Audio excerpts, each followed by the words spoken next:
Olá, seja bem-vindo ao FIE Talks, realizado pela FIE e a ABIN. Eu sou Adriana Guidi, gerente da FIE, e estou aqui para apresentar mais um painel dentro do FIE Talks, que é o canal de comunicação do setor elétrico e eletrônico, que leva aos profissionais do setor e aos seus usuários um conteúdo de qualidade, com a curadoria exclusiva da ABIN e seus especialistas. Hoje, vamos dar sequência a um assunto que tem movimentado diversos mercados, o 5G, que promete revolucionar não só o setor de telecomunicações, mas as indústrias, o setor de energia, o agro, cidades inteligentes e muitos outros setores. Aqui mesmo no FIE Talks, já falamos do 5G e o seu papel para o avanço da indústria 4.0. Inclusive, esse painel está disponível no site da FIE, vale acessar, vale conferir. Foi um conteúdo riquíssimo e um debate de alto nível. E tem nosso blog também, o Energia que Fala com Você, o blog oficial da FIE, onde tem outras matérias e entrevistas sobre o assunto. Uma leitura imperdível para quem quer acompanhar o tema do 5G. E agora, vamos além. Já sabemos que o 5G será um grande impulsionador para alavancar aplicações inovadoras. Mas torna-se essencial falar de sua infraestrutura, falar das tecnologias necessárias, falar da integração dessas tecnologias, falar de como irão gerar flexibilidade. Enfim, hoje vamos falar da infraestrutura para um 5G de qualidade. Reunimos aqui renomados profissionais que vão compartilhar suas visões, vindos de diferentes áreas e experiências. Aproveito para agradecer a presença de vocês, nossos convidados. Mas faço questão de apresentar um a um. Agostinho Linhares, que já participou conosco do webinar anterior sobre o 5G, um prazer revê-lo. Agostinho é gerente de espectro, órbita e radiodifusão da Anatel. E no âmbito internacional, é coordenador da Comissão Brasileira de Comissões e também vice-presidente da CITEL, Comitê Consultivo Permanente da Comissão Interamericana de Telecomunicações. Daniel Blanco, especialista em equipamentos de rede de telecom, com experiência de 17 anos no setor. Trabalhou como engenheiro de desenvolvimento em equipamentos de telecom e como gerente de projetos regionais. Atualmente, ocupa a posição de gerente de inovação na Furukawa Elétrica. Seja bem-vinda, Daniel. José Brito, extensa atuação no Inatel, Instituto Nacional de Telecomunicações. Atualmente, é pró-diretor de pós-graduação e pesquisa e coordenador geral do Centro de Referência em Radiocomunicações, ambos do Inatel. E também atua como o secretário-geral do projeto 5G Brasil. Bem-vindo, professor. José Eduardo Bertuzzo, diretor executivo de tecnologia do Instituto Eldorado. Durante vários anos, foi designado para diferentes laboratórios de pesquisa e desenvolvimento da IBM, nos Estados Unidos e na Europa. Ingressou no Instituto Eldorado em 2004 e, desde 2013, está no cargo atual, responsável pelo design de produto, abrangendo o design de chips, hardware, software embarcado e testes. Bem-vindo. Wilson Cardoso, vice-presidente do projeto 5G Brasil e diretor do Departamento de Infraestrutura de Telecomunicações da Fiesp. Possui 36 anos de experiência em telecomunicações, tendo desenvolvido atividades em P&D, soluções e suporte técnico no Brasil, Estados Unidos, Colômbia, Alemanha e Singapura, além de 2 patentes internacionais em transmissão de IP sobre satélite. Atua hoje como CTO da Nokia para a América Latina e Brasil. Seja bem-vindo. E nosso mediador, Israel Gurati. Gerencia o Departamento de Tecnologia e Política Industrial da ABIN. Mais de 20 anos de experiência em atividades relacionadas à interlocução de política industrial e gestão de pesquisa, desenvolvimento e inovação tecnológica. Gerencia também as atividades do IPD Eletro, Instituto de Pesquisa e Desenvolvimento do Complexo Eletroeletrônico e Tecnologia da Informação, criado pela ABIN. Seja bem-vindo novamente, Israel. Bom, antes de passar a palavra para vocês, Israel, vale lembrar para quem está participando ao vivo e queira fazer perguntas aos nossos convidados, é só utilizar o recurso de Q&A aqui no Zoom. Agora é com você, Israel. Muito obrigada. Obrigado, Adriana. Bem-vindo aos participantes do nosso painel. Muito bem-vindo a toda a audiência que está nos acompanhando. Agradecemos pelo prestígio aos nossos eventos, né? E gostaria de iniciar destacando aqui a qualidade dos nossos debatedores, né? Nós temos aqui a agência reguladora, representada pelo Agostinho, 2 empresas associadas à BINE, representadas pela Furukawa e pela Nokia, 2 institutos associados ao IPD Electron, Inatel e o Eldorado, todas empresas de referência em temas de tecnologia e profissionais aí altamente especializados, tanto em termos de tecnologia como em termos de gestão de sistemas tecnológicos e a grande interlocução também com o poder público. A BINE, todos conhecem, é a Associação da Indústria Elétrica e Eletrônica, que é hoje a base para o desenvolvimento de todos os outros setores industriais, e apoiado pelo nosso IPD Electron, que reúne os institutos de pesquisa que suportam a indústria no Brasil e também com possibilidades e com bastante atuação internacional em todos os institutos associados. Nós teremos uma dinâmica aqui no nosso painel bem de acordo com o 5G. Né? A gente vai tentar ser o mais práticos, os mais inovadores, os mais assertivos possíveis aqui. Então, nós separamos algumas perguntas que nós temos o prazer de ouvir os nossos palestrantes, os nossos debatedores em responder. Então, eu já queria começar com a primeira pergunta que nós formulamos para iniciar, para puxar o debate, que seria a seguinte: quais os principais cenários de uso e requisitos de desempenho da conectividade 5G? Por que cenários de uso? Porque a partir dos cenários de uso nós vamos ver como o 5G vai poder depois beneficiar a sociedade, trazer aquilo que todas as pessoas, técnicas ou não, desejam. Né? Eu gostaria de abrir a discussão com o professor Brito, se possível. Obrigado, professor. Obrigado a todos. Obrigado, Israel. Gostaria de agradecer o convite. Bom dia a todos. Bom, a primeira coisa que eu gostaria de dizer é que o 5G não é uma simples evolução do 4G. Né?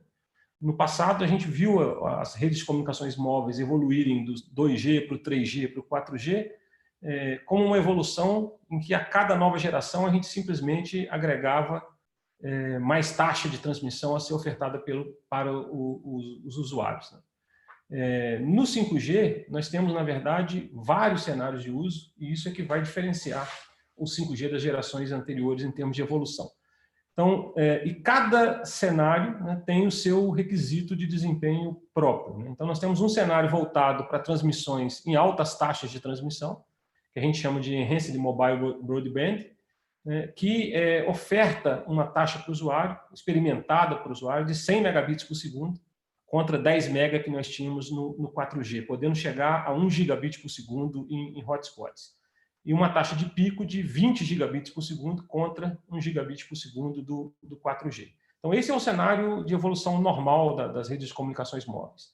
Depois, nós temos um cenário voltado para a internet das coisas, né, de forma massiva, que a gente chama de Massive Machine Type Communication, cujo requisito de desempenho é uma densidade de dispositivos conectados de 1 milhão de dispositivos por quilômetro quadrado, né, contra 100 mil dispositivos por quilômetro quadrado que nós tínhamos no 4G. O terceiro cenário é um cenário voltado para comunicações ultra confiáveis e de baixa latência, nas quais a internet tátil pode ser um bom exemplo. E aqui o nosso requisito, né, como o próprio nome diz, é uma rede ultra confiável e de baixa latência. Então, o requisito de latência é de 1 milissegundo, né, contra 10 milissegundos do 4G, portanto 10 vezes menor, né? E a gente advoga aqui no Brasil e também no projeto 5G Brasil a inclusão de um quarto cenário, que é o cenário de 5G para áreas remotas e áreas rurais, para atender as particularidades do nosso país. Então, para esse cenário, os requisitos de desempenho são ofertar para os usuários uma comunicação em um raio de 50 quilômetros, ou seja, uma célula de 50 quilômetros de raio, com taxa de transmissão de 100 megabits por segundo na borda da célula. Então, isso resume aí os 4 cenários que nós temos no 5G com seus respectivos requisitos de desempenho. Obrigado, professor Brito, aí, as informações bem importantes, né, técnicas e também de como funciona, né? Wilson, eu queria que você trouxesse também a experiência da Nokia, né, principalmente a experiência internacional, nos casos dos cenários de uso e nos requisitos de desempenho. Israel, eu vou tentar elaborar um pouco em cima do que o professor Brito explicou, né? Quando a gente fala mais de alta velocidade, nós estamos falando mais para o mercado de consumidores hoje, né? Então, o que a gente pode imaginar é a evolução dos nossos smartphones, né? Para cumprir com mais desempenho, ter mais funcionalidades. Então, o que a gente acompanha no mundo hoje é a evolução do smartphone e outras aplicações como realidade virtual e realidade aumentada. Então, isso serve não somente na parte de consumidores, mas também na parte da indústria, né? Nós começamos a ver hoje óculos de realidade virtual, realidade aumentada, sendo usadas em práticas de manutenção, e até um grande exemplo que a gente tem hoje, uma informação pública, é a Lufthansa na Alemanha, utilizando para fazer a inspeção de turbinas em campo, onde um técnico vai com óculos de realidade aumentada e uma pessoa no centro de tecnologia vai auxiliando esse técnico a fazer a manutenção da turbina, que todo mundo se imagina e todo mundo sabe que é bem complexa no avião, né? O ponto de baixa latência, a gente pode imaginar que é fundamental na indústria também para a gente ter veículos autônomos. Então, um bom exemplo de aplicação disso são em minas de extração de materiais, minérios, né? Então, quando a gente põe um caminhão autônomo, esse caminhão pode ser 7x24, porque o motorista já fica no ambiente protegido. Eu aumento a produtividade desse caminhão, porque esse caminhão agora ele não acelera demais, ele não freia muito rápido, então eu tiro o risco de ter uma pessoa operando no ambiente de uma mina, que é um ambiente de alto risco. E quando a gente vai para alta densidade de dispositivos, a gente pode imaginar o que pode acontecer com isso. Porque alta densidade de dispositivos significa que o custo da conectividade dessa alta densidade de dispositivos deve diminuir violentamente daqui para frente, né? Nós vamos conectar, como o professor Brito colocou, milhões de dispositivos por quilômetro quadrado.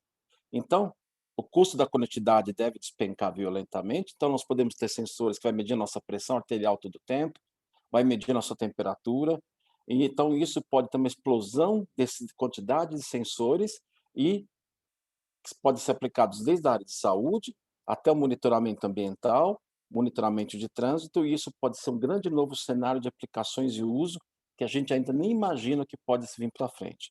E ainda combinando tudo isso, nós podemos ainda ter uma nova dimensão, que são redes de missão crítica. O que são redes de missão crítica? São redes, por exemplo, que vão servir os serviços públicos, como bombeiros, por exemplo, ambulâncias, onde a própria ambulância já vai dizendo o roteiro e eu vou criando um corredor limpo para que essa ambulância vá mais rápido dentro de uma cidade como São Paulo, Brasília, Rio de Janeiro. Então, tudo isso que a gente pode imaginar que vai vir daqui para frente e começa a acontecer no futuro, e tudo isso o 5G vai trazer para a gente. Excelente, muito obrigado, Wilson. Realmente, esses cenários de uso que você comentou, né, eles são bem extensivos, né, e abrangem vários setores da economia, né, isso vai ser muito importante para o desenvolvimento muito do nosso país e da nossa indústria também. Bertuzzo, eu queria que você falasse também sobre os requisitos de conectividade, né, desempenho, muito baseados, às vezes, na experiência do consumidor, né? Você sabe que o Eldorado é hoje um dos institutos habilitados em ensaios 5G, né? Então eu queria que você trouxesse também sua visão, por favor. Na realidade, nós estamos muito engajados aí desde o ano passado, já tem uma série de produtos já sendo anunciados aí com a tecnologia aqui no Brasil, tirando proveito aí, obviamente, de um dos features aí do próprio 5G, dele poder ainda a operadora levantar uma portadora de 5G ainda na infraestrutura de 4G. Então, é muito, muito interessante. Eu acho que o tema é bem interessante, essa questão da infraestrutura, porque para você chegar, né, o professor Brito mencionou bem aí 1 milissegundo de latência, né? Isso vai implicar uma reformulação, uma maneira diferente de fazer as coisas, né? Vou dar um exemplo fácil, né? Vamos lá, comunicação, ela viaja no máximo uma velocidade da luz, 300 mil quilômetros por segundo, então se a gente está falando de 1 milissegundo, nós estamos falando 300, a luz andaria 300 quilômetros, né? Então, como a comunicação é uma fração disso, se a gente quiser ter esse 1 milissegundo, nós vamos ter que espalhar os data centers. Nós não vamos poder ter data centers só lá num lugar no mundo, né, como que era uma tendência, Porque o tempo de deslocar é físico, né? Não tem como mudar. Então, para a gente trabalhar, e aí eu acho que a tecnologia de 5G habilitadora, porque ela vai possibilitar toda uma avalanche tecnológica de tsunami, que lá no Dourado a gente começou há uns 2, 3 anos aí tentar mostrar muito isso, né? Nosso superintendente Sobol, tsunami tecnológico. O que é?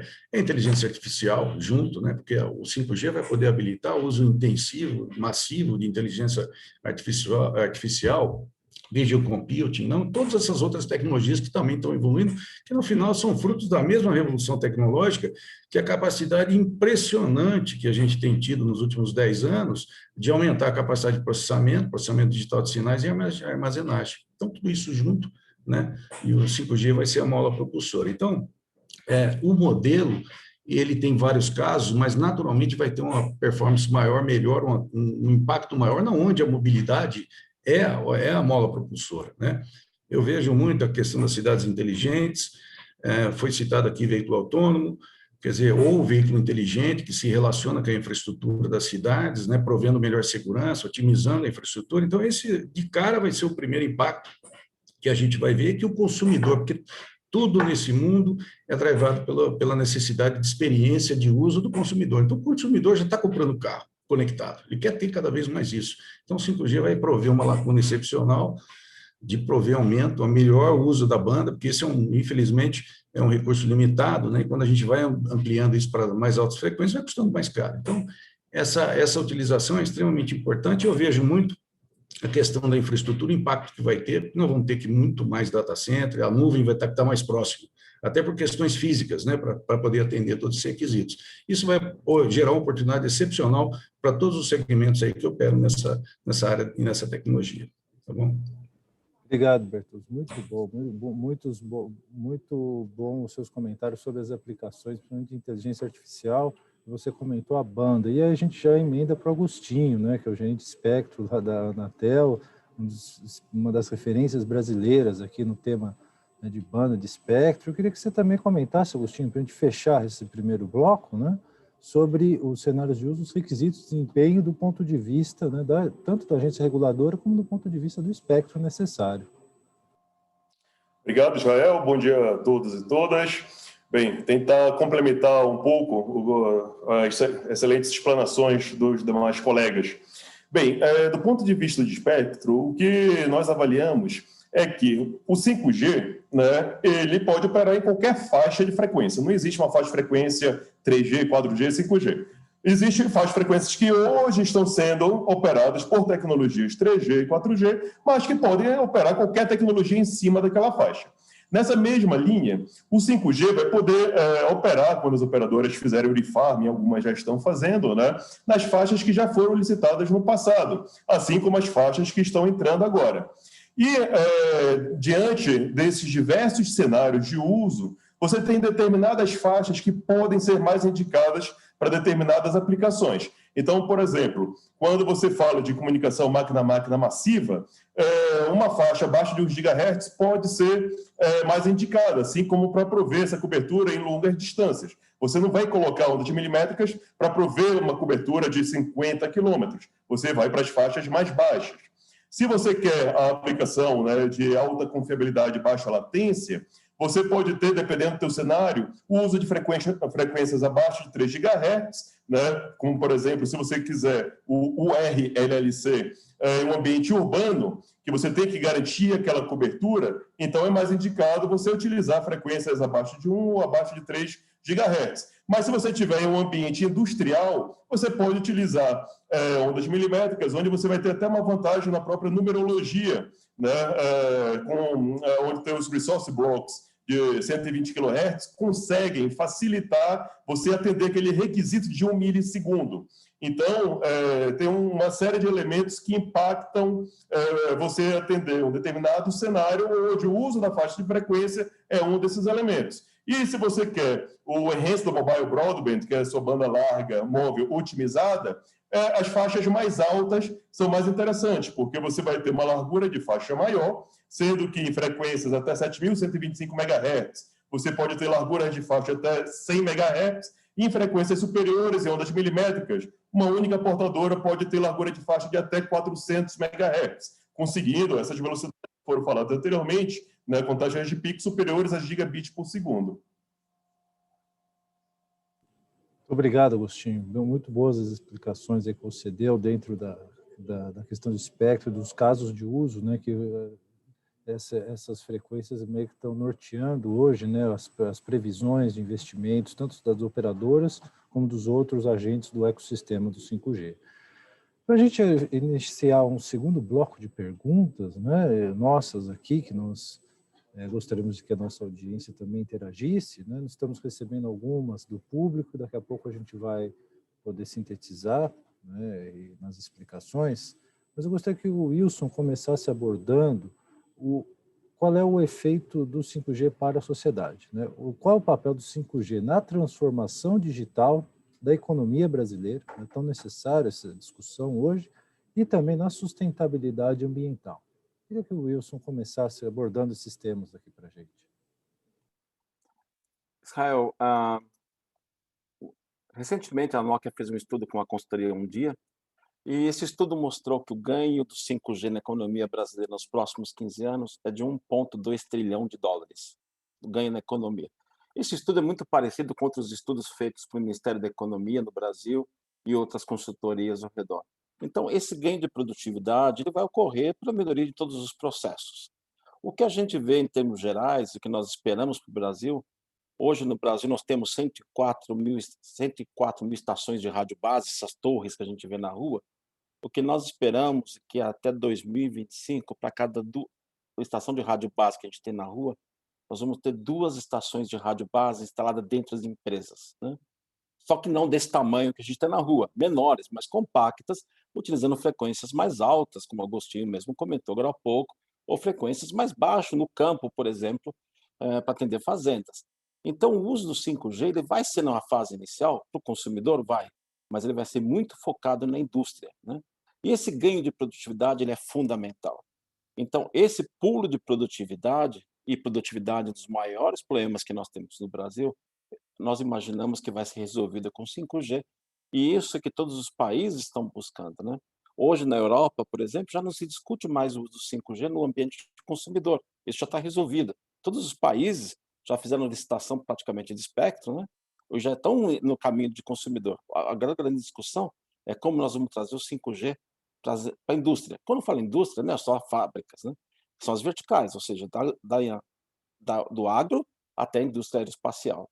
Esse é o ganho de produtividade que nós temos que resolver, e resolver rapidamente, porque isso é um diferencial competitivo, né? Um diferencial que você vê hoje em indústrias como, publicamente, hoje Toyota tendo na sua base de produção 5G como base de conectividade dentro de suas fábricas no Japão.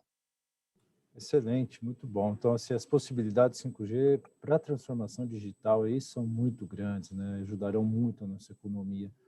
O Brito, eu sei que ele, como secretário-geral do projeto 5G Brasil, ele estudou várias experiências. Eu gostaria que também ele comentasse a visão dele sobre a transformação digital na economia brasileira. Por favor, Brito. Bom, como o Wilson já comentou, né, o 5G tem aplicação nas mais diversas setores da economia, né, que nós chamamos de verticais de mercado, né? Além da indústria, né, eu gostaria de salientar também as aplicações na área de educação, na área de saúde. Agora há pouco eu tive uma reunião com um grande hospital em São Paulo, né, para tentar enxergar uma forma de nós aplicarmos, por exemplo, o 5G no monitoramento remoto de cirurgia. Não ainda na cirurgia remota, que é o que a gente vislumbra lá na frente, né, mas isso ainda está muito distante. Mas uma equipe mais experiente monitorando remotamente uma cirurgia que está acontecendo numa pequena cidade. A gente, se tudo der certo, a gente deve fazer um piloto em breve para mostrar essa viabilidade. Eu acho importante chamar a atenção o seguinte: o 5G ele tem um potencial de impacto na economia brutal. O Wilson colocou um número aí para o Brasil de 1,2 trilhão de dólares, é um número gigantesco, né? Mas para que isso de fato ocorra, eu acho que a palavra-chave para o 5G é a palavra ubiquidade. Ou seja, nós não podemos ter na implementação do 5G o mesmo modelo que nós tivemos na implementação das gerações anteriores de comunicações móveis, em que o modelo acabou resultando numa grande área descoberta, né? Por exemplo, se você sair aqui de Santa Rita do Sapucaí, onde eu estou, e me dirigir para São Paulo, né, 60%, 70% da rodovia está descoberta, né? Eu fui para Curitiba esse fim de semana de carro, de Curitiba até São Paulo, 2 grandes cidades brasileiras, a maior parte do trajeto está descoberto. Então, das aplicações que estão propostas para o 5G, né, e que tem, de fato, potencial para ter esse impacto gigantesco que se desenha, né, muitas delas não param de pé se essa cobertura não for contínua, não for 100% do tempo em todos os locais. Então, a palavra-chave para a gente conseguir alcançar esse impacto, para mim, é ubiquidade. Obrigado. Fundamental nesse conceito, né? O conceito, às vezes, para alguns talvez novo, né? Mas para quem acompanha a tecnologia é um conceito aí bem importante, fundamental, né? A questão da ubiquidade. Agostinho, eu queria que você comentasse agora sobre essa transformação digital e a sustentabilidade na visão do regulador, né, da agência. Por favor. Obrigado, Israel. Reiterando o que foi dito ainda há pouco, né? A nossa visão, o 5G, ele vai ser um diferencial principalmente no B2B, né? Prestadores dando serviço, oferecendo serviço para outras empresas. Até então, o serviço móvel pessoal, né, das grandes operadoras, a gente via aquele pacote sendo vendido para o consumidor final, né? Então, uma aplicação B2C. Então, o que nós teremos são empresas tendo a sua rede integrada, né, utilizando a tecnologia 5G e a rede 5G integrando toda a sociedade, né, com a internet das coisas, máquina massiva, né? Então, esse realmente vai ser o grande diferencial da tecnologia 5G. E isso vai trazer esses novos arranjos produtivos, né? E foi falado que hoje é o diferencial, né? Você tem o 5G. Mas se você for olhar um pouco mais para frente, ele não vai ser o diferencial, vai ser praticamente a sua sobrevivência. Porque os outros países, né, eles vão utilizar 5G, eles vão conseguir produzir mais com menor quantidade de insumo. Então, os custos deles vão diminuir. E o Brasil, né, estando aqui na região das Américas, né, você tem um mercado que está muito grande, que está na Ásia, que está na Europa. Então, a gente tem que competir com outras empresas que estão mais perto daquele outro mercado. Então, a gente tem que melhorar a nossa competitividade. E o 5G vai ser essencial para a gente conseguir essa melhoria e garantir ainda a competitividade, né, do Brasil junto aos outros mercados. Obrigado, Agostinho. Realmente, então, a importância do 5G para a nossa competitividade é como se fosse fundamental, né? Sem o 5G, o Brasil não alcançará níveis de competitividade próximos aos pares, né, e aos outros países. Eu te gostaria agora de aumentar um pouco o escopo e entrar num outro assunto, né? A gente sabe aí, muito pelas provocações, pelos comentários que vocês estão fazendo, algumas perguntas, que vai aumentar muito o número de estações, né? O adensamento de estações é uma característica do sistema, e vai aumentar muito o tráfego das redes, né, que hoje operam, né? A gente espera que o tráfego aumente muito, e essas redes 5G então vão precisar de novas redes de transporte de dados, né? Não é só a comunicação final lá no dispositivo, mas o transporte para os data centers, até a questão do storage importante. E eu gostaria que o Daniel começasse a explorar, né, quais são os desafios, né, como nós, como indústria, podemos enfrentar os desafios para essa nova necessidade de redes de transporte. Por favor, Daniel. Obrigado.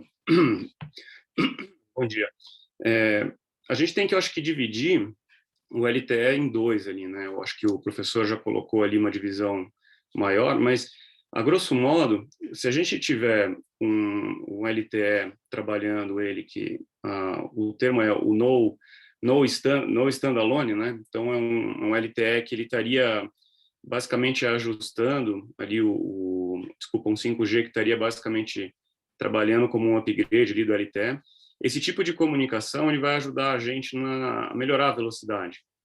A gente, consequentemente, vai melhorar a latência. Para esse tipo de upgrade, vamos chamar assim, a gente consegue utilizar o que a gente tem hoje. Agora, o que o grupo está comentando hoje, né, que é bastante comentado, é como é que nós vamos fazer para a gente conseguir atender, principalmente essa questão de latência, para atender a indústria.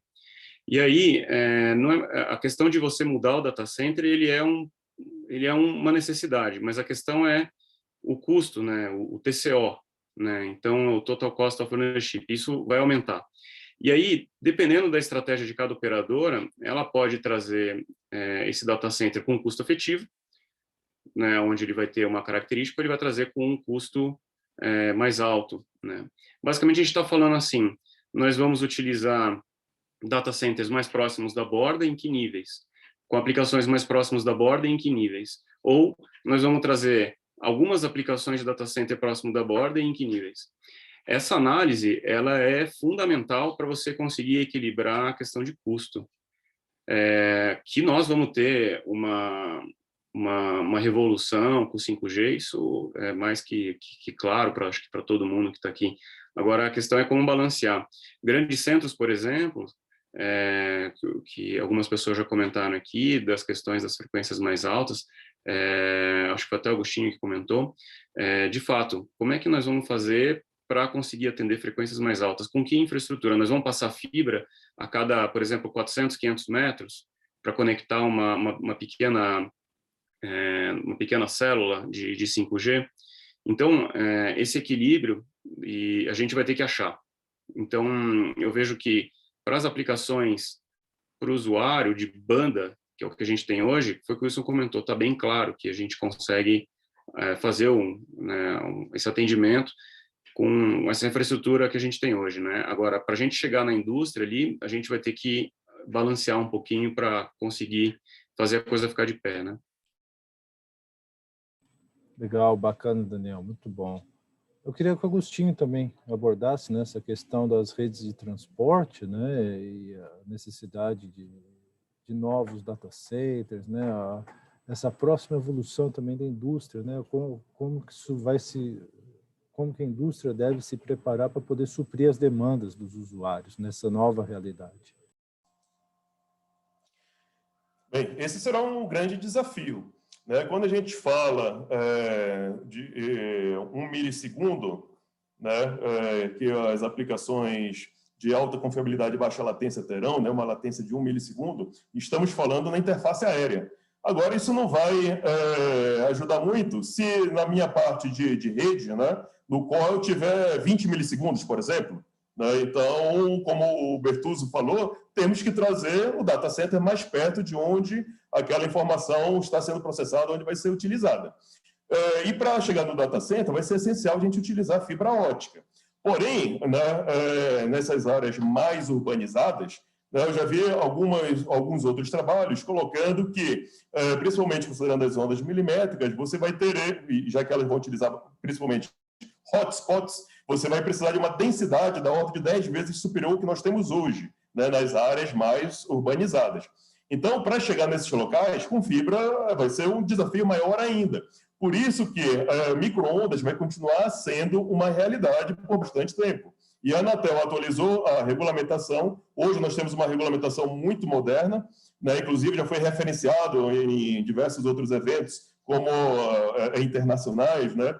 Com a Anatel tendo uma regulamentação, né? Com o Brasil tendo uma regulamentação muito moderna, onde você consegue ter, por exemplo, rádios multibanda. Você consegue colocar rádios operando em 80 GHz, combinado com frequências em 23 GHz, em 13 GHz, onde você vai conseguir, através de micro-ondas, ter taxas da ordem de alguns gigabits por segundo. Além do mais, como a Anatel vai licitar, além da faixa 3,5, né, que é uma faixa de entrada do 5G, vai licitar a faixa de 26 GHz. São 3,2 GHz em ondas milimétricas sendo licitadas agora. E uma das aplicações dessa faixa é o que a gente chama de IAB, né? Que é o acesso integrado com backhaul. Isso quer dizer o seguinte, você vai ter aquele teu GNODB, né, se conectando tanto com o usuário final, mas utilizando recursos da rede dele para se conectar com outro GNODB. Então, você não precisaria ter, por exemplo, uma fibra chegando em todos os GNODBs. eles vão poder se conectar, fazendo uma espécie de rede mesh, bem ali, podem se conectar, né? Fazer essa alocação de forma mais dinâmica conforme necessidade, uma vez que, para a licitação de 26 GHz, nós esperamos que tenha empresas, né, já que o cap é 1 GHz, que vai ter muito recurso. Imagine uma operadora que tenha 800 GHz em ondas milimétricas, né? Pode ter 2 portadoras de 400 MHz. Isso é muita coisa, né? Então, você pode, de certa forma, particionar parte, tanto para funcionar como backhaul, né, interconectando com outros G-Node BIS, quanto parte para o usuário final. Então, sem dúvida nenhuma, a infraestrutura é um desafio. Tem se discutido muito a questão se vai ser NSA ou se vai ser SA, né? Mas a própria tecnologia traz consigo algumas soluções que podem estar inerentes a ela mesma, né? Então, o IAB é uma opção aí que certamente dessa vez vai pegar e vai funcionar, porque o conceito já vem desde o LTE, mas não tinha essa demanda de utilização, porque nas faixas atuais utilizadas pelo 4G, você está operando em faixas de frequências mais baixas, né, até 2,6 GHz, que tem um raio de cobertura razoavelmente grande, 500 metros, 1 quilômetro, né? Você não tinha essa necessidade de utilizar esse tipo de recurso que você vai precisar quando chegarmos nesse ambiente de hotspots, onde você vai ter até 10 vezes mais estações do que utilizando as tecnologias atuais nesses grandes centros urbanos. Excelente, Agostinho, muito bem, muito clara a tua explicação, né? E as possibilidades aí que o 5G dá, então, para a nova composição das redes aí são bem interessantes mesmo, né?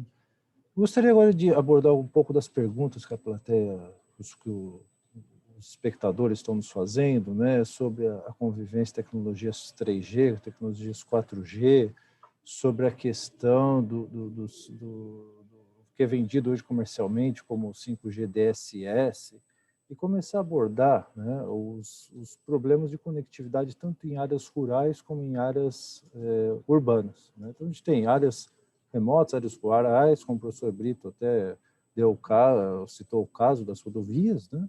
E os desafios nos centros urbanos muito adensados, né? Que são desafios bem díspares, mas são todos muito importantes nos casos de uso e nas possibilidades do 5G para o uso das pessoas e para a questão da transformação digital.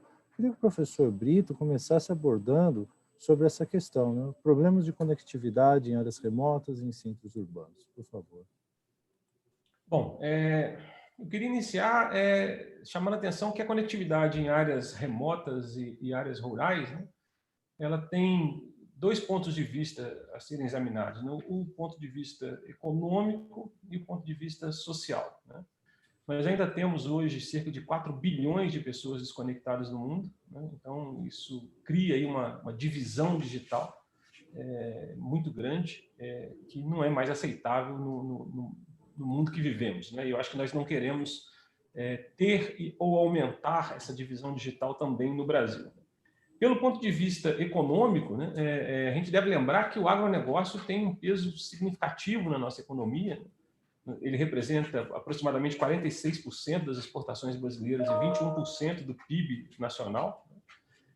E a gente terá um impacto muito grande na produtividade do agronegócio se nós formos capazes de levar a conectividade de forma efetiva no agronegócio. E para isso nós precisamos que o 5G também chegue nas áreas remotas e nas áreas rurais. Quais são os desafios para isso? Há basicamente 2 desafios. O desafio de natureza econômica, né? Porque naturalmente eu tenho uma menor quantidade de usuários, então para dividir o custo de operação dessa rede no número menor de usuários tem uma implicação aí de tarifa, né? E vencer esse desafio econômico passa um pouco pelo modelo regulatório, principalmente na questão espectral de preço de frequência, né? Mas também passa por tentar aumentar o número de usuários no raio da célula, que também faz parte do desafio tecnológico, ou seja, para eu poder levar a comunicação 5G em áreas remotas e áreas rurais, né, a gente precisa aumentar o raio da célula, como eu já citei lá na minha primeira intervenção, né. Aqui no Natel, nós temos um projeto que é coordenado tecnicamente pelo Natel, mas conta com a participação de várias universidades, empresas brasileiras e também europeias. É um projeto desenvolvido no âmbito de uma chamada Brasil-Europa, né, que desenvolveu, esse protótipo já está pronto, o projeto foi finalizado agora em fevereiro, né, é uma solução que nós chamamos de 5G Range. Né, o 5G Range é uma solução que foi desenvolvida aqui por nós, né, que é capaz de levar 100 megabits por segundo a 50 quilômetros da estação radiobase, né, e, portanto, tecnicamente, resolve o problema de conectividade na área remota e área rural, pelo menos na grande maioria das regiões, né? Em algumas regiões, 50 quilômetros talvez ainda não seja suficiente, né? O desafio agora é nós tentarmos transformar essa solução numa solução padronizada, né, para que ela resulte em implementação de forma mais massiva e, consequentemente, redução de custo, né? A gente tem um protótipo funcional que já foi testado em campo, mas, como todo protótipo, o custo de implementação é elevado se nós olharmos pelo ponto de vista de aplicação massiva, né? Se isso virasse um padrão, nós teríamos condições de reduzir o custo com maior produção, maior produtividade. Obrigado, professor. Muito boas explicações. O Wilson, eu queria que você também abordasse essa questão da área remota, área rural, centros urbanos, baseado na experiência. Bom, o professor Brito começou pela rural, vou começar pelo urbano, então. Do ponto de vista do próprio edital da Anatel, agora do Spectrum, né, acho que nós temos o maior edital de frequências, né, sendo disponibilizado na história do país até hoje, e talvez um dos maiores do mundo, né? E o bom desse edital de frequências também, né, dessa concessão, é que grande parte dessas frequências possibilita que a gente utilize a infraestrutura hoje existente, né? Eu não preciso instalar novas torres, principalmente para as frequências de 3.5 GHz, 2.3 GHz e 700 MHz. Eu posso utilizar as torres existentes. E devido a algumas funcionalidades 5G, que eu não vou entrar em detalhes técnicos aqui, mas eu posso utilizar essa mesma infraestrutura para garantir a mesma cobertura hoje que nós temos com frequências mais baixas. Com a frequência de 26 GHz, como já foi comentado, apesar dela ter algumas limitações, com algumas inovações tecnológicas que nós estamos colocando hoje, já sai da limitação tradicional dos 300, 400 metros, para chegar em algumas distâncias, até 1 quilômetro, né, que pode parecer absurdo, mas chegar em 1 quilômetro com velocidades de 200 a 300 megabits, que começa a parecer muito eficiente para as áreas suburbanas, para dar uma conectividade boa de banda larga em áreas suburbanas, até como complemento da fibra ótica. Então, nós temos agora a grande possibilidade nos centros urbanos de aumentar essa capacidade. E na área rural, complementando um pouco o ponto do professor Bito, quando nós começamos a especificação do 5G, diferente do que foi feito no 4G e no 3G, nós preocupamos muito na interoperabilidade do 5G utilizando o satélite com backhaul. Então, no 4G isso foi feito depois, mas o 5G ele já nasce com a possibilidade de utilizar o satélite com backhaul, utilizando, como já foi falado aqui anteriormente, como edge computing local, para manter grande parte das funcionalidades de edge computing local, para baixa latência. Claro que for remoto, vai depender das latências do satélite, mas grande parte das funcionalidades eu posso manter localmente, somente as funções que são remotas, não depende da latência do satélite. Mas essa convivência do satélite já foi preconizada desde o princípio com o 5G. Então, isso em uso rural, ele é extremamente efetivo. Então, essa ubiquidade, que comentado anteriormente, ela é possível através de uso de satélites e todos os tipos de transmissão, como até comentado pelo Agostinho anteriormente, desde fibra ótica, micro-ondas, satélites, nós podemos ir próprio 5G como meio de transmissão para a sua conectividade. Então, nós temos todos os meios de conectividade possível para conectar o próprio 5G. Isso nos possibilita atingir as zonas rurais e zonas urbanas, garantindo mais conectividade. Muito obrigado, Wilson. A gente percebe que realmente o 5G ele agrega aí e vai reunir as tecnologias, né? Todas as que a indústria conhece, a indústria de telecom desenvolve, né? O 5G ele tem a possibilidade de de reunir de novos usos para as tecnologias existentes, né, e maximizar muitos resultados, né. Queria que o Daniel também comentasse, né, como a Furukawa é uma empresa voltada a redes de transporte, né, e principalmente centros urbanos, né, as necessidades de volume de tráfego são bem intensas. Qual é a visão dele sobre a questão das áreas remotas rurais versus os centros urbanos? Obrigado, é muito em linha com o que o Wilson comentou, né? A gente atende alguns clientes de agro, o cliente de agro basicamente faz processamento em borda, e então muito das aplicações que ele tem é em borda e sobe alguns relatórios ou alguma coisa assim para atender. A questão que o professor Brito comentou da gente ter uma frequência mais baixa, para ter uma cobertura mais alta, é fundamental para o agro. De fato, 50 quilômetros às vezes pode não ser suficiente para o tamanho do Brasil, né? Muito grande, né? Então, a questão ela sempre acaba voltando para o mesmo ponto, né? Há possibilidade da gente fazer processamento local? Há possibilidade de diminuir a latência? Se sim, tanto em termos técnicos quanto econômico, provavelmente o cliente vai preferir. Mas a gente sabe que no agro a gente não vai conseguir fazer muita coisa local, aliás, muita coisa remota, que a gente vai ter que trazer local.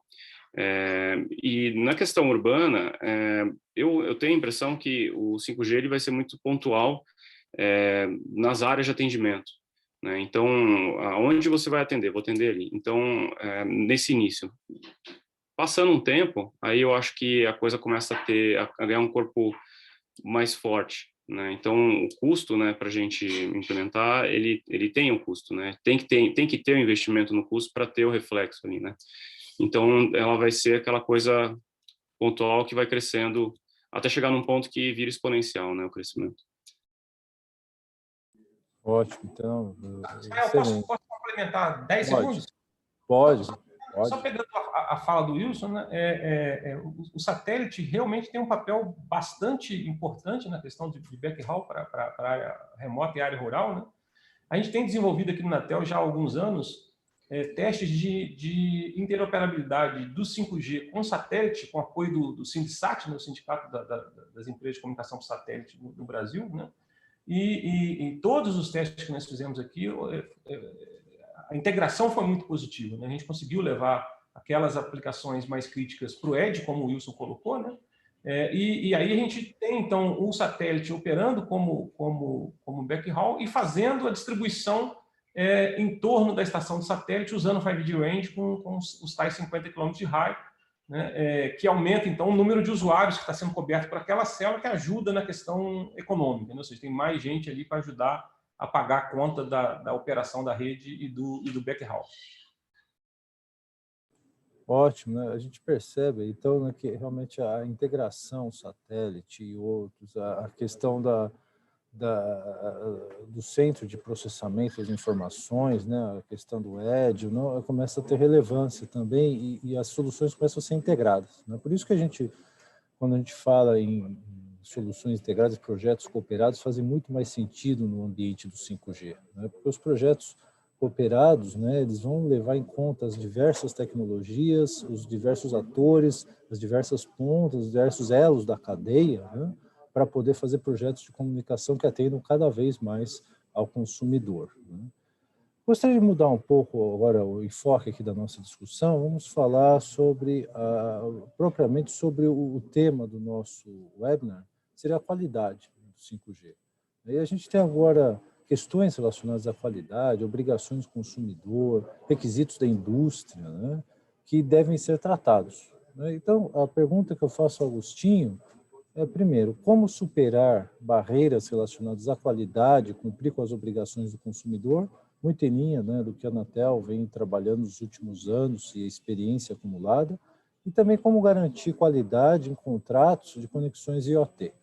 Gostaria que o Agostinho começasse com esses temas para a gente, por favor. Obrigado, Jael. Antes de falarmos sobre qualidade, pedir licença para falar em 30 segundos para ratificar, né, a nossa posição também, que a gente enxerga o satélite fazendo parte do escopo desse arcabouço do mundo 5G. Né? Inclusive, nós temos vários satélites brasileiros operando em banda Ka, E nós temos as megas constelações chegando aqui no Brasil também, que vão auxiliar na ampliação de cobertura nessas áreas mal atendidas ou desatendidas. Então, retornando agora, né, para comentarmos sobre a questão de qualidade, a gente tem na Anatel o Regulamento de Qualidade de Serviços de Telecomunicações, que foi aprovado pela Resolução 717 de 2019. Essa regulamentação substituiu uma série de outras regulamentações que foram desenvolvidas especificamente por serviços, né? Então, a gente tinha um regulamento de qualidade do serviço móvel pessoal, que tinha uma série de requisitos, SMP 1, 2, 3, 4, por aí vai. Tinha o regulamento de qualidade lá para o SCM, né? Serviço de Comunicação Multimídia. Tinha para TV por assinatura e por aí vai. Então, a Anatel consolidou isso em um único regulamento. Agora, vale destacar que este regulamento ele excepcionou as comunicações exclusivamente para a internet das coisas. Por quê? Porque os modelos de negócios, né, de internet das coisas não estão totalmente claros ainda. Então, ao invés de você já definir quais são os requisitos, né, os critérios de qualidade para a Anatel, para algo que não está claro ainda como vai ser todos os modelos de negócio para a internet das coisas, a Anatel está acompanhando a evolução, né, desses requisitos. Porém, as operadoras elas vão poder oferecer, né, o serviço definindo os critérios de qualidade. E você tem tanto os serviços de interesse coletivo, né, que vão ser prestados pelas grandes operadoras, Vivo, Claro, TIM, Oi, nesse caso, normalmente é contrato de adesão. Mas você pode ter também, dentro do serviço limitado privado, a prestação de serviços para grupo determinado de usuários. Então, nesses casos, é mais fácil você fazer uma negociação entre partes para definir quais são os requisitos de qualidade que serão atendidos, né, naquela aplicação Narrowband IoT, o CAT-M. E a Anatel está acompanhando ainda, né, todas essas discussões e, quando for necessário, se for necessário, vai novamente atualizar a regulamentação justamente para proteger, né, o usuário final, bem ali, né, proteger o consumidor. Excelente. Eu gostaria até, essa questão das redes privadas, né, eu gostaria de convidar, reforçar o convite que a Adriana fez no começo, né, para que assistam o nosso webinar que nós realizamos anteriormente, no finalzinho do ano passado, que a gente aborda a questão das redes privadas, do uso industrial, né, das perguntas chegando sobre o uso industrial, né, não só, o Agostinho comentou, não são só os serviços das grandes operadoras ao consumidor final, e sim as possibilidades do uso industrial, de redes privadas, de usos especiais, são muito mais evidentes no caso do 5G do que as tecnologias que estamos acostumados até então, né? Eu gostaria ainda nessa questão da qualidade, que o Bertuzzo falasse um pouco da experiência do Instituto Eldorado na questão do atendimento aos requisitos do consumidor pelos dispositivos, né, tanto voltado ao consumidor final quanto aos usos de internet das coisas. Acho que aí é um trabalho, o Eldorado é um laboratório designado, né, pela Anatel, são vários, na realidade, laboratórios designados, organismos de certificação designados. Foi criado no Brasil uma rede bem extensa, interessante, que ele faz esse trabalho de validar e, de uma certa forma, se posicionando como se fosse o consumidor final, né, fazendo a validação e assegurando, de uma certa forma, que o produto de qualidade que atende os requisitos, né? Estava falando aqui que, né, a gente opera com essa área de espectro eletromagnético, que é um bem finito, então precisa ser muito bem utilizado, até do ponto de vista garantir que o melhor produto, o melhor serviço na ponta, o consumidor vai ter. Então, a gente tem um investimento expressivo, junto com o parque de laboratórios hoje que estão instalados no Brasil, que tem muito a ver esse aspecto do consumidor de avaliar a qualidade do produto, tanto do ponto de vista das especificações técnicas, mas como até do ponto de vista de continuidade, né, de evolução dos produtos. Então, é um aspecto muito interessante que o Brasil consolidou, uma posição muito importante, que aí eu digo, me emendar com o outro lado, né, que eu acho que eu vou usar um pouquinho de tempo, que é para tentar mitigar um pouco dessas dificuldades, né, porque com a empresa prestadora de serviço, a gente pensa sempre nas grandes, mas não, existe uma míriade de pequenas, médias, né, e as grandes que oferecem esse serviço, né, e eles estão, por outro lado,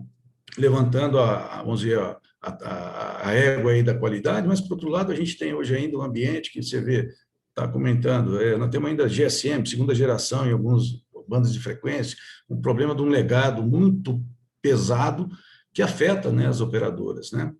Outro lado, entrando para todas as operadoras, né? Esse é uma área de atuação de capital intensivo, equipamentos que eles obsoletam rapidamente, né?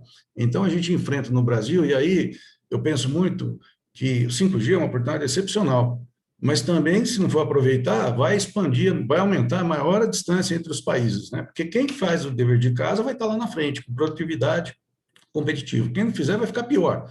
Então, é um alerta que nós temos hoje no Brasil para se investir nessa área, um peso excepcional do ponto de vista na infraestrutura, de custo de impostos, né? Um negócio, um capex, que acho que no Brasil, pelo menos nos países que são de renda similar ao Brasil, não tem, né?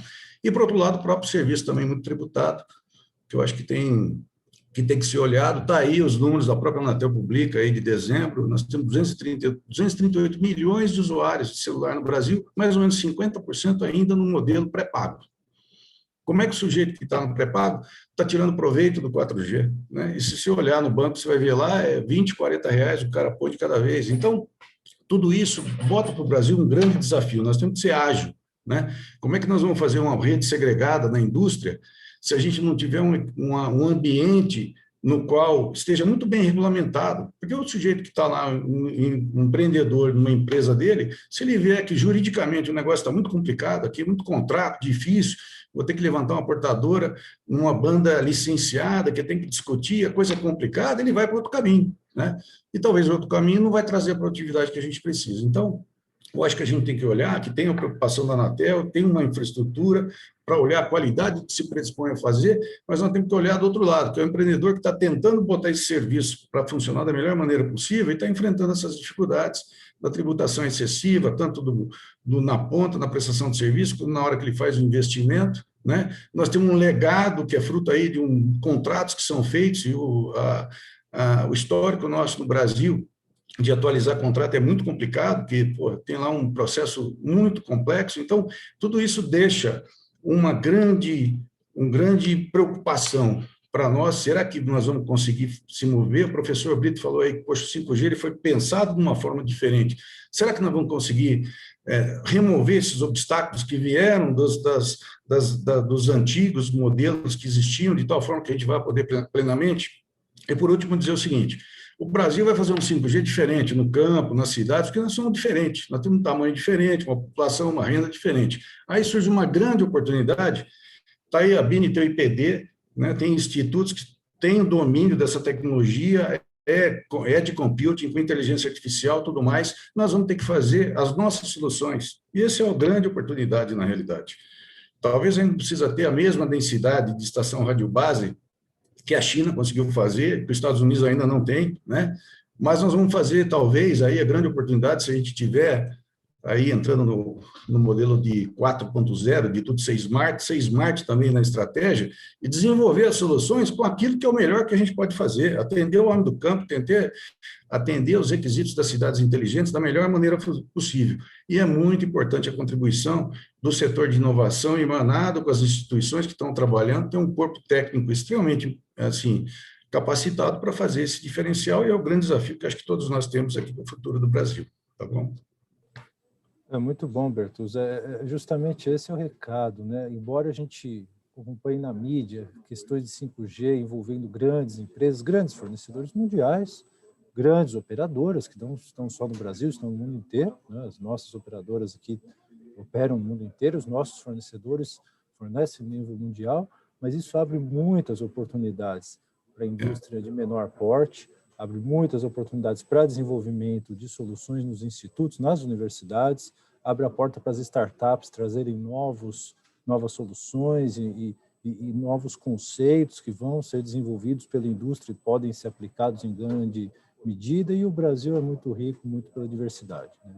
Comentado aí a questão do uso no campo, a gente tem muitas realidades, no uso nas cidades, a gente tem muitas realidades, E justamente eu queria emendar, provocar o Agostinho como agência reguladora, que o nosso poder público tem que estar atento a todas essas possibilidades e nosso setor privado tem que responder a todos esses mercados que demandam soluções tecnológicas. E a pergunta específica para o Agostinho, mas eu gostaria que todos depois pudessem comentar em cima do que o Agostinho nos informar, né, iniciar nossa discussão, seria como as medidas de simplificação regulatória do novo regulamento de certificação e homologação da Anatel podem colaborar ou irão colaborar no processo aí de evolução da tecnologia de comunicação móvel. Obrigado, Agostinho, já pela sua disposição e nos prestigiar com os comentários nesse ponto. Obrigado, Israel. Então, em 2019 também, a Anatel atualizou a regulamentação sobre certificação e homologação de produtos de telecomunicações. Foi aprovada a Resolução 715, que trouxe uma dinâmica nova para o setor, porque os requisitos técnicos passam a ser aprovados por atos de requisitos técnicos no âmbito da Superintendência de Outorga e Recursos da Prestação.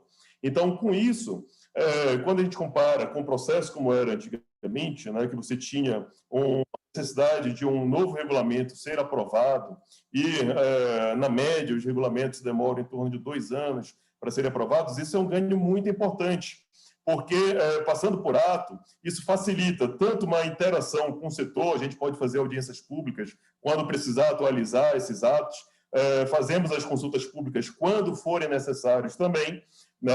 E a gente consegue refletir de uma maneira muito mais rápida o que for atualizado lá fora, porque normalmente isso segue uma padronização internacional, seja do IEC, seja 3GPP. Então, o que for atualizado lá fora, quando necessário, a gente vai conseguir atualizar de uma forma muito célere isso daí.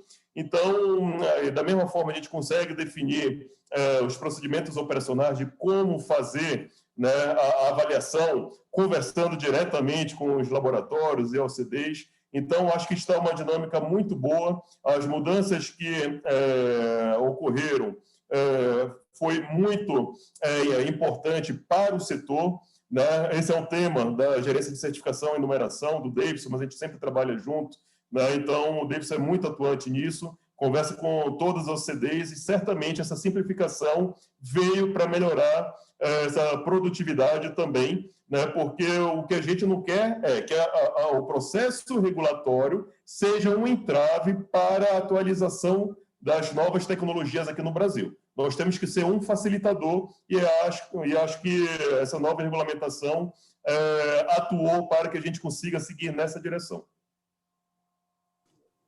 Obrigado, Agostinho.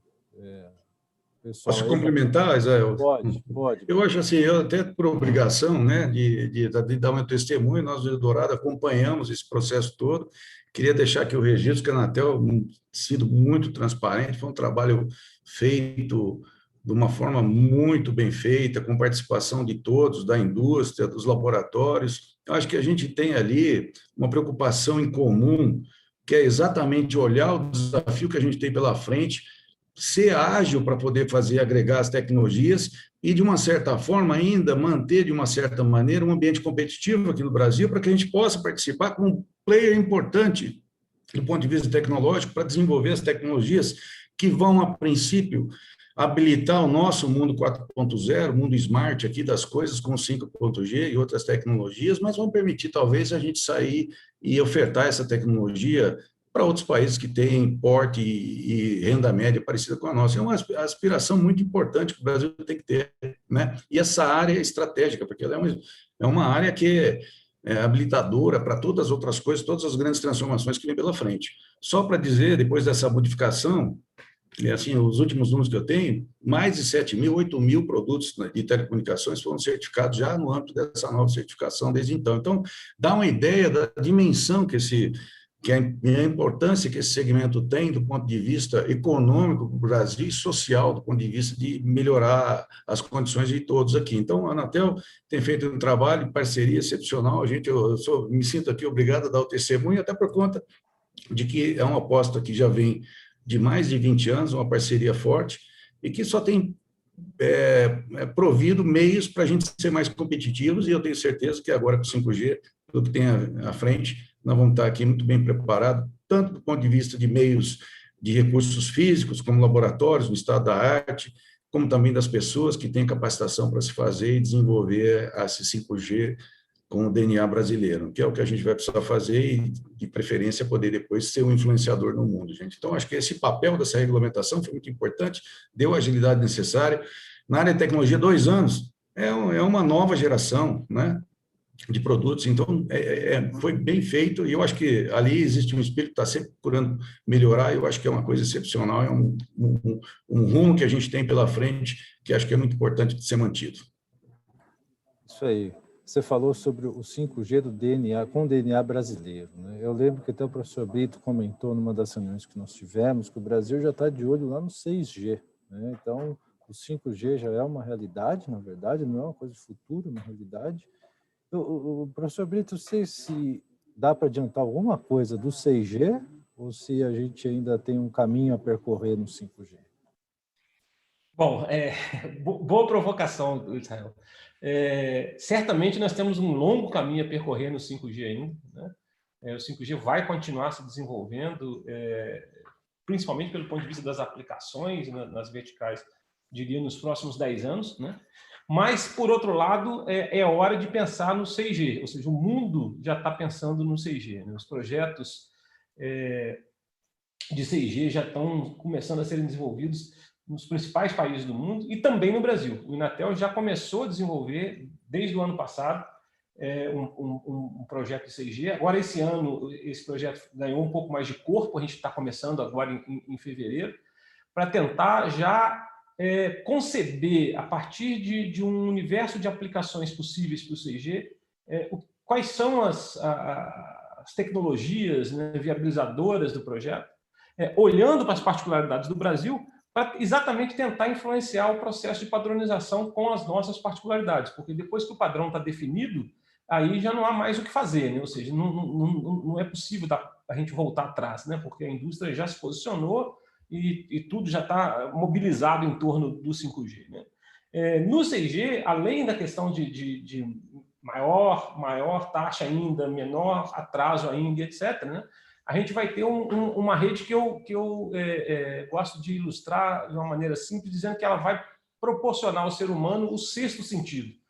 Ou seja, por meio de um processo de sensoriamento extremamente massivo, uso massivo de inteligência artificial, o ser humano vai ser capaz de antever coisas que ele queira antever. Como, por exemplo, eu estar passeando numa determinada cidade, numa praça, e o aplicativo me dizer que tem um músico de rua tocando jazz a 3 quarteirões ali, porque eu gosto de jazz.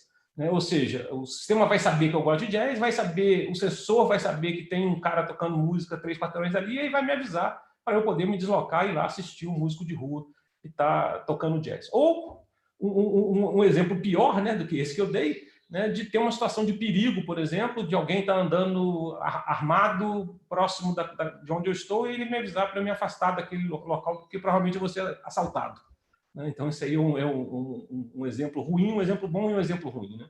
Ou seja, é uma tecnologia extremamente revolucionária, será uma tecnologia extremamente revolucionária, né? Ela começa a ser definida no mundo agora, né? E nós já estamos aqui iniciando os projetos, e dessa vez eu acho que no momento correto, porque estamos iniciando praticamente sincronizado com o restante do mundo, né, para tentar influenciar um processo de padronização do 6G. Então, é hora do 5G, porque ainda tem muita coisa a ser feita, né, mas é hora do 6G também, porque estamos exatamente começando o esforço de padronização mundial dessa tecnologia agora. Excelente, professor. Isso a gente vê que o Brasil ele não está tão atrás do mundo, né? O Brasil ele está acompanhando, lógico, as dificuldades, com as características, mas o Brasil está acompanhando, né? Isso que é importante, a nossa indústria poder fornecer para a nossa sociedade as soluções. Acho que o Agostinho quer complementar. Por favor, Agostinho. Isso, Joel. Para relatar que no âmbito da União Internacional de Telecomunicações também já começou a discussão, né, do que virá a ser o 6G. Então, nas discussões da UIT, isso ocorre no âmbito do grupo de trabalho 5D, Da mesma forma que aconteceu com 5G, que formalmente chamamos de MT 2020, em 2015 foi aprovado a recomendação que se chama AMT Vision, né? AMT 2020 Vision. Então, estamos começando esse trabalho agora, né? A gente não sabe se vai se chamar AMT 2030, né? Se vai ser MT 2030. O nome vem depois, né? Mas, de qualquer forma, vai ser o equivalente ao 6G. Esse trabalho está começando agora, vai durar alguns anos, e depois de ter o Vision, né? As visões, que é algo bem prospectivo, depois se trabalha nos requisitos mais detalhados, nas características de desempenho, né? Tudo isso, de uma maneira muito geral, é tratado nessas visões, mas também tudo ocorre no âmbito da UIT, que define um selo, né? Tem um standard, que é o IMT, e outras entidades, como o 3GPP e outras entidades, desenvolvem tecnologias que depois submetem para a UIT para receber aquele selo IMT 2020. Né? Inclusive, em termos de 5G, hoje nós temos 3 tecnologias. 2 são do 3GPP, né? E uma é de uma entidade indiana.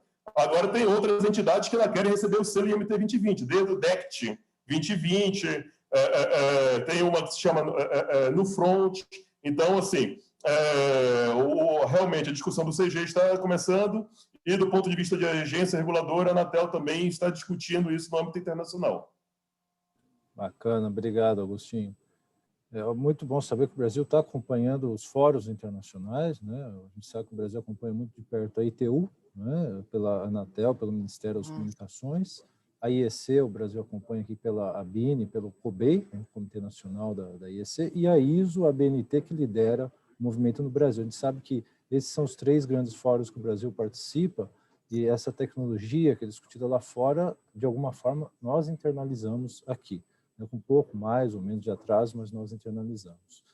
Indo para algumas perguntas da plateia, o Wilson, o pessoal está querendo saber de você especificamente, questão do chamado 5G DSS, né, que é o serviço que o consumidor hoje tem, né, para poder comprar, né, não no âmbito industrial, mas no âmbito pessoal, e o pessoal está querendo relacionar com a expectativa de investimento das operadoras e também como que isso pode representar uma evolução do que algumas pessoas estão chamando de obsoleto 3G e 4G. Queria que você explicasse bem que o 5G ele não é assim uma coisa que vai jogar fora tudo que existe. Ao contrário, ele pode aproveitar as frequências, pode aproveitar eventualmente a infraestrutura, né? Como que isso acontece? A gente vai jogar fora e vai começar de novo? Ou a gente vai partir de um certo ponto e evoluir? Israel, esse é um bom ponto. Deixa eu só voltar um pouco no tema de 6G. Eu vou depois para o tema do DSS. A Nokia está liderando o consórcio de 6G na Europa, nós somos selecionados, né? Inclusive, 2 semanas atrás foi assinado um convênio entre a Finlândia e o Brasil. Eu estava presente lá com o ministro Fábio Faria, de cooperação entre a Finlândia e o Brasil para o tema 6G. Tá? E, claro, como o professor Brito colocou, os parâmetros estão sendo definidos, mas o que a gente pode esperar, o que a gente tem no 5G, hoje o 6G sempre vai ser 10 vezes melhor. Então, nós vamos ter 10 vezes mais velocidade, 10 vezes menos latência e 10 vezes mais sensores por quilômetro quadrado. Esse é mais ou menos o framework do 6G que a gente pode esperar. E se alguém já se preocupa com millimeter wave e frequência de gigahertz, espere os terahertz, vai ser bem divertido. Agora, caindo um pouco no DSS, qual que é a ideia do DSS, o Dynamic Spectrum Sharing? Né? É tomar parte do espectro que nós temos alocados por 4G hoje e utilizar isso em 5G de forma dinâmica, ou seja, conforme as estações de rádio base, as torres que nós temos na rua hoje, elas começam a ver que tem usuários 5G, dinamicamente o software que está ali, ele começa a dedicar parte do espectro para conectar os telefones, os smartphones 5G.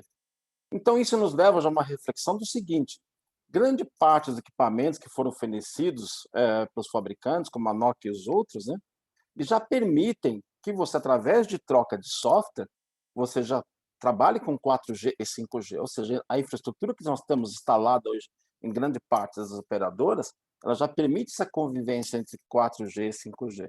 Eu não vou jogar fora essa infraestrutura, eu vou reutilizar parte desse hardware e, através de modificação de software, eu posso trabalhar com 4G e 5G simultaneamente. Claro que eu preciso ampliar a capacidade de hardware para suprir a futura demanda, inclusive novas frequências. O equipamento que trabalha na frequência X hoje, como 2.6 GHz ou 700 MHz, claro que essa antena ou esse equipamento de radiofrequência não vai trabalhar em 3,5 GHz. Eu preciso agregar novos equipamentos. Mas a base do sistema ali, ela já opera em grande parte das estações, pelo menos que a Nokia forneceu, nossos concorrentes também, já com 5G. Então, essa introdução do 5G ela vai ser muito mais fácil, porque a gente já vem preparando a rede há muito tempo para o 5G. Mesmo no backhaul, se nós tomarmos todas as operadoras, né, na rede de transporte, ela já vem se preocupando em introduzir capacidade para o 5G há alguns anos. Então, nós temos já grande capacidade de transporte no Brasil preparada para o 5G. É suficiente? Não, mas ela já tem grande parte dos grandes centros urbanos e entre os centros urbanos preparadas para o 5G. Nós temos cidades no Brasil que não têm fibra ótica? Sim, nós temos cidades no Brasil ainda que não chegam com fibra ótica, mas como o Agostinho comentou, nós podemos utilizar outros meios. Podemos utilizar micro-ondas e o próprio edital de 5G, nas suas minutas iniciais, prevê lá obrigações de conectividade de zonas de cidades, como obrigações complementares que colocar backhaul de fibra ótica. Então, esse entorno de cobertura está sendo criado. Então, só para afirmar, o que é a ideia do DSS, né? Muita gente comenta que isso não é 5G ou é 5G. Do ponto de vista de tecnologia, é 5G.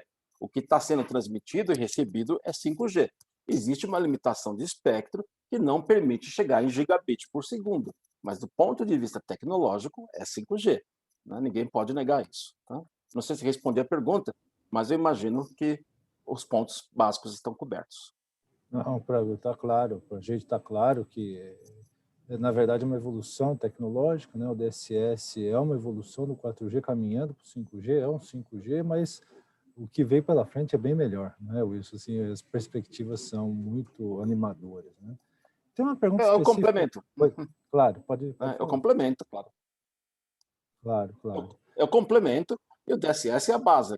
Eu vou poder agregar essas bandas novas com DSS e eu chego a velocidades de gigabits por segundo, que é a promessa que nós temos como indústria. Né? Excelente, muito bom mesmo. Tem agora uma questão aqui para o Daniel, a questão sobre os data centers, né? O pessoal está falando em latência do 5G, né? A gente está falando aqui em redes de transporte e aqui o pessoal quer saber sobre sincronismo em data centers, né? Qual é a visão da Furukawa para as aplicações em 5G na área da saúde ou na indústria automotiva, por exemplo, veículos autônomos, né? Como que os data centers eles vão acompanhar essa velocidade toda aí, que até o Wilson comentou, o professor Brito também? Qual que é a visão sua aí, Daniel, por favor? Então, tem que separar data center de aplicação ali, né? Os data centers, eles vão acompanhar, né? Então, a estrutura data center, ela vai ter que acompanhar para a gente conseguir ter o benefício. As aplicações, que daí são os softwares que vão estar rodando, que vão estar fazendo esses ajustes, né? Aí eles vão ter que estar acompanhando a evolução. A gente tem visto, eu mesmo saí de uma reunião antes de entrar aqui, todos os grandes fabricantes do mundo têm softwares diversos, cada um muito focado no que sabe fazer, né? Então, a Furukawa tem a dela, focada em IoT para infraestrutura, a Schneider tem a dela, a Nokia tem a dela, todos eles têm. Essas aplicações, elas vão estar rodando nesses data centers mais próximos para a gente conseguir rodar o que a gente precisa rodar para conseguir resolver os problemas de cada uma das verticais, né? Então, por exemplo, o hospital, eles têm características que eles precisam, por incrível que pareça, eles estão muito atrasados na transformação digital. Então, existem N empresas no Brasil e fora do Brasil trabalhando com predição, trabalhando com inteligência artificial, até tem uma empresa aqui de Curitiba que trabalha com isso, que esse cara ele tem que estar cada vez mais próximo, né? Então, ele tem que estar rodando numa aplicação mais próxima ali do hospital, se assim for a necessidade do hospital, né? De rodar essa aplicação. Eu acho que o que vale a pena ponderar aqui é assim, as aplicações locais, por exemplo, nós temos uma fábrica. Muito do que eu tenho hoje, eu vou continuar rodando localmente, eu não vou subir para uma nuvem. Mas a gente já viu, até o Wilson colocou ali um exemplo de empresas que estão subindo para a nuvem. A vantagem é você utilizar aplicações por exemplo, uma Amazon, que tem toda a base pronta com a AWS, né, de aplicações compartilhadas. Então, se, por exemplo, quiser desenvolver alguma coisa de inteligência artificial, você não precisa desenvolver tudo. Você pega esse tipo de empresa com esse tipo de sistema e boa parte dele já vai estar pronto. E você aplica isso dentro da tua indústria, da tua vertical. E aí entra o que todo mundo quer, que é assim, eu tenho uma série de variáveis, se eu não conseguir medir essas variáveis, eu não consigo melhorar minha performance, não consigo melhorar meu custo, então eu preciso medir essas variáveis com sensores, por exemplo, né? Ou até com atuadores, né? Então, uma coisa que a gente vê na indústria, tudo que não é automatizado, ele tem vamos dizer assim, uma excelência de 30%. Quando você só automatiza, você já vai para 60%. Quando você monitora, aí você começa a subir para 90%. Né? Então, essa, vamos dizer assim, essa linha de pensamento que tem que ser aplicada para as outras verticais. Né? Não sei se eu respondi a pergunta do nosso colega. Não, tá claro, né? Você comentou bem que não os data centers estarão prontos, mas não são só os data centers, tem todo o ecossistema, né, que tem que ser avaliado para conseguir os resultados. E essa pandemia aí, infelizmente ou felizmente, traz uma oportunidade para o setor de saúde aí nosso aprimorar, né? Então, baseado em uma necessidade, né? Então, as empresas podem aproveitar oportunidades para desenvolvimentos bem interessantes. Como a gente já está caminhando para o final do horário reservado, né, o debate muito rico e essas informações deixam bastante coisas a nós pensarmos, né, e refletirmos como as nossas empresas podem fornecer soluções cada vez melhores para o usuário e para os outros segmentos da economia. Eu queria já encaminhar para os comentários finais de cada participante a mensagem que cada um de vocês veem que a nossa indústria deve se apegar para continuar desenvolvendo e provendo soluções que sejam bastante úteis, tanto para o usuário como para os setores industriais e visando o fomento da nossa economia. Queria que o Agostinho começasse nas considerações dele e gostaria de ouvir aí uma breve mensagem, né, do que a nossa indústria pode esperar também para o futuro.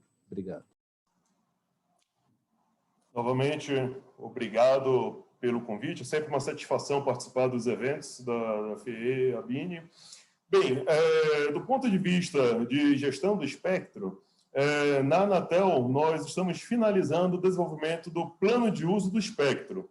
Essa é uma atividade que visa dar a todos os setores, a sociedade, uma visão do que a Anatel pretende fazer nos próximos anos. Existe um planejamento de curto prazo, de médio e de longo prazo. Então, com isso, a gente já coloca quais são as faixas de frequências que nós estamos imaginando trabalhar, né? Então, por exemplo, a curto prazo, a gente já pretende, no segundo semestre, começar a discutir as outras faixas em ondas milimétricas, né? Em 40 GHz, 60 GHz, por aí vai. Né? Assim como discutir espectro compartilhado, né? Então, esse é um trabalho muito importante que justamente vai direcionar e vai dar essa transparência para toda a sociedade do que nós estamos pretendendo fazer em termos de gestão do espectro para o futuro, né? Considerando uma visão de até aproximadamente 8 anos para frente. Então, outros países, né, que têm a agência reguladora, digamos, avançada, né, eles desenvolvem esse Spectrum Plan, né, esse plano de uso do espectro, e a gente está nessa mesma direção. Então, já temos um documento, está na Procuradoria da Anatel e, posteriormente, será submetido para o Conselho Diretor da agência para aprovação.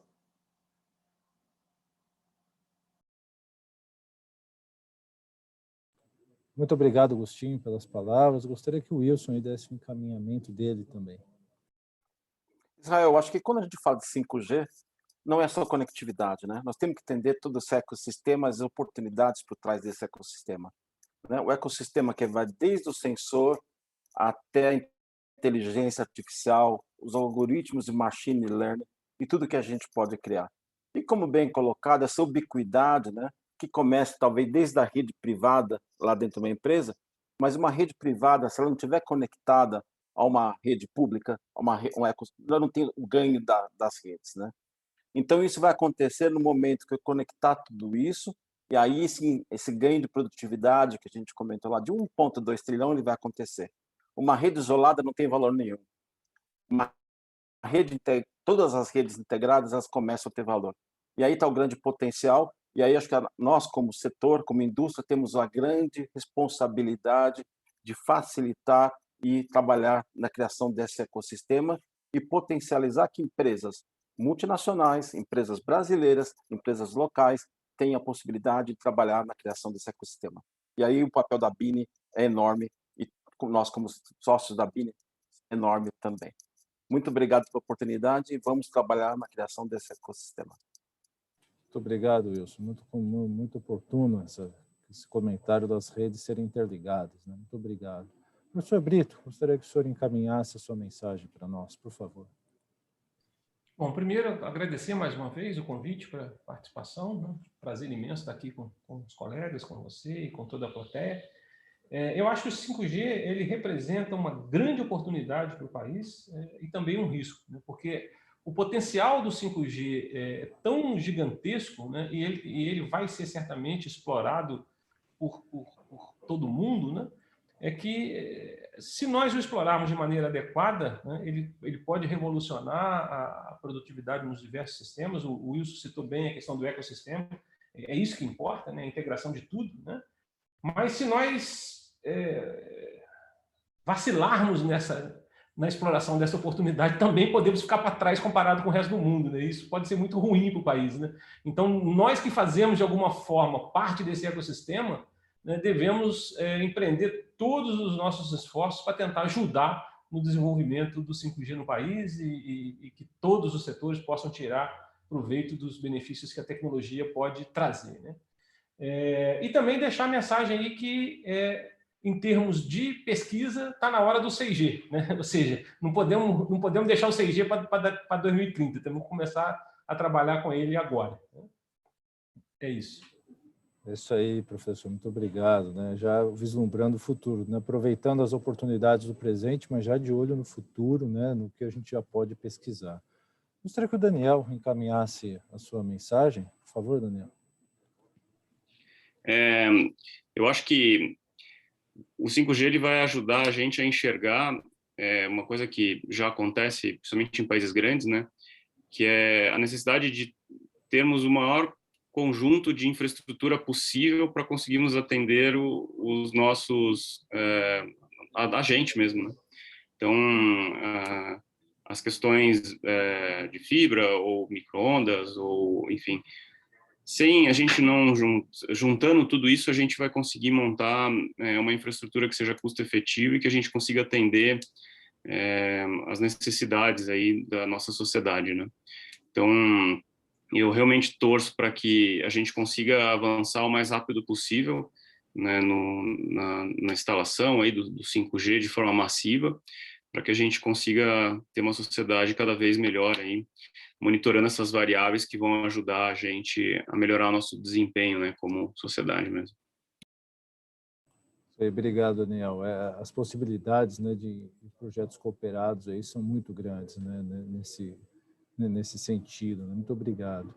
Bertuzzo, gostaria dos seus comentários finais e sua visão para encerrar. Legal, obrigado. Antes de mais nada, queria agradecer o convite estar aqui presente. A gente se sente em casa aqui na BINI, né, no FIE, então, muito obrigado.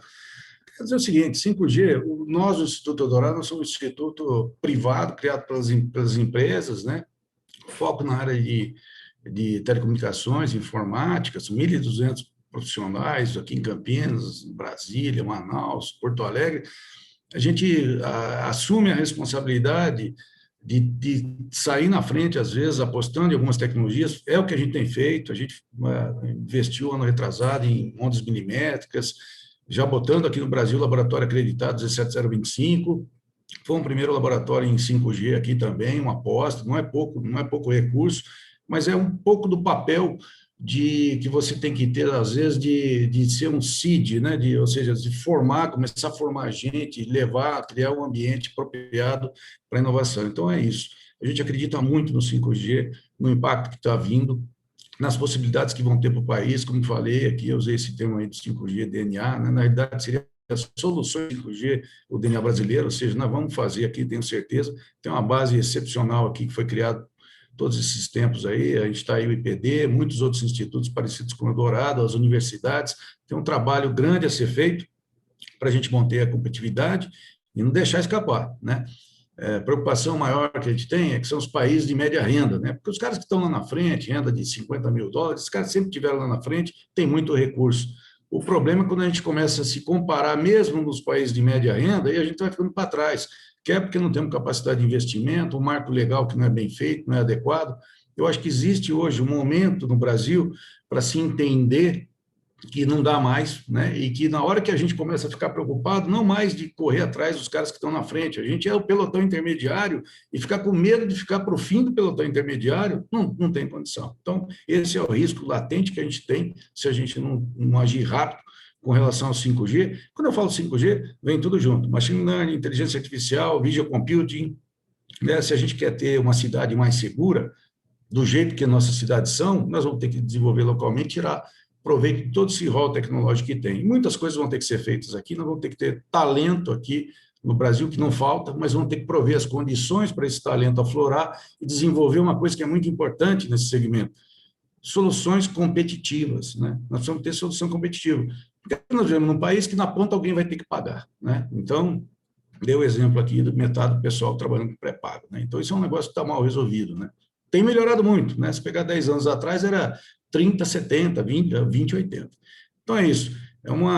Para fechar, é um pensamento otimista, né? De que a gente está acreditando lá no Eldorado, e eu faço eco dos institutos que participam do IPD, dos que eu tenho contato, a gente se reúne, procura trabalhar em conjunto para prover os meios que a indústria e o Brasil, as empresas de maneira geral, possam fazer frente a esse grande desafio e tirar o proveito necessário e, quem sabe, não ficar na rabeira, mas sim cabeceira desse bloco intermediário, almejando chegar junto dos caras que são hoje os países que estão na fronteira nessa área. Tá bom? É isso aí. Muito obrigado, Bertuzzo, pelas palavras. Agradeço a todos os debatedores aqui nesse painel, muito rico, muito útil. O pessoal está perguntando se dá para rever. A Adriana vai explicar agora como as pessoas podem rever os conteúdos que nós falamos aqui, podem rever as outras lives e podem entrar em contato conosco via a plataforma da FIEE e todas as redes sociais que a Bini também dispõe.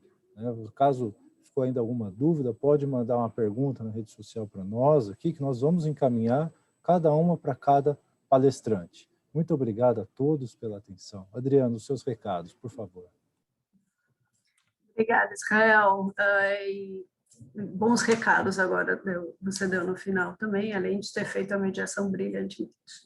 Bom, além de agradecer aos nossos convidados e à Bini, a nossa parceria de tantos anos, tantas ações que fazemos em prol do setor, quero parabenizar vocês, né, nossos convidados. Vocês transformaram o painel em uma grande fonte de conhecimento. Eu tenho certeza que o nosso público sai daqui repleto de informação, com uma bagagem ainda mais rica, e acho que esse era o objetivo mesmo.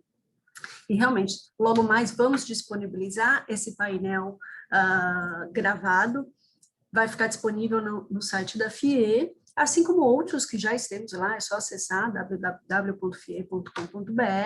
e acessar os painéis. E ao nosso público que nos acompanhou aqui ao vivo, que participou conosco, enviou perguntas de excelente qualidade, o meu muito obrigada. Isso realmente o que fazemos é para vocês. E aguarde que teremos mais. Até mais.